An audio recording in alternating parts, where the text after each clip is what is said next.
সবার। আরে সবার। ওই জানলা দিয়ে বাইরে তাকা। আরে তাকা না। দেখ দেখ, ওই দেখ, কোনো ভিখিরি গেরস্থ হতে চাইছে, কোনো গেরস্থ বড় লোক হতে চাইছে, কোনো বড় লোক আরো বিড়লা হতে চাইছে। না না না, শুধু তাই চাইলে ক্ষতি ছিল না, ওরা পারলে সব ছোট লোকগুলোর পেছনে গুলি করে হতে চাইছে। নমস্কার, আমি রিদ্ধি। আজকে স্ক্রিপ্ট কোম্পানির সাথে আমি একটা অডিও স্টোরি রেকর্ড করলাম।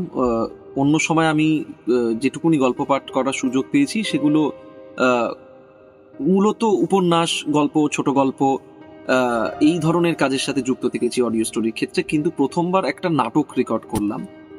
এটা ব্রাত্য বসুর হেমলাট, দ্য প্রিন্স অফ গরানহাটা, হ্যামলেট থেকে ইনফ্লুয়েন্সড হয়ে, ইন্সপায়ার্ড হয়ে একটা নাটক লিখেছিলেন ব্রাত্য বসু বহু বছর আগে। সেটা চমৎকার একটা প্রযোজনা হয়েছিল। আমি তখন খুবই ছোট, আমার স্মৃতিতে মনে নেই বললেই চলে। কিন্তু পরে বড় হওয়ার পরে নাটকটা পড়ার পর চমকে উঠেছিলাম, এবং আমার বাংলায় লেখা এটা অন্যতম, মানে সর্বকালের একটা প্রিয় নাটক হয়ে থাকবে। এবং হ্যামলেটের অবলম্বনে এমন একটা ভাবনা, এটা সত্যি বিরল। এই নাটকটা খুবই প্রিয় একটা নাটকের মধ্যে পড়ে, তাই এক ধরনের নার্ভাসনেস বা টেনশন বলা যেতে পারে বোধ করলাম এটা পাঠ করার সময়। কারণ খুব প্রিয় কাজ, মনে হয় যে যেন ঠিক যেভাবে পড়েছিলাম সেই মনের আওয়াজটাই যাতে মনের ভেতর থেকে যায়। নিজের কণ্ঠটা শুনলে অনেক সময় সেটা নষ্ট হয়ে যায় বলে মনে হয়। তো আপনাদের আশা করি কি মনে হবে আমি জানি না, আমরা আমাদের মতন চেষ্টা করেছি নাটকটা পাঠ করার।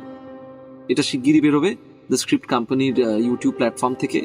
আপনাদের ভালো লাগলে জানাবেন, শেয়ার করবেন, সাবস্ক্রাইব করবেন, বন্ধু বান্ধবদের জানাবেন, এবং ভালো থাকবেন।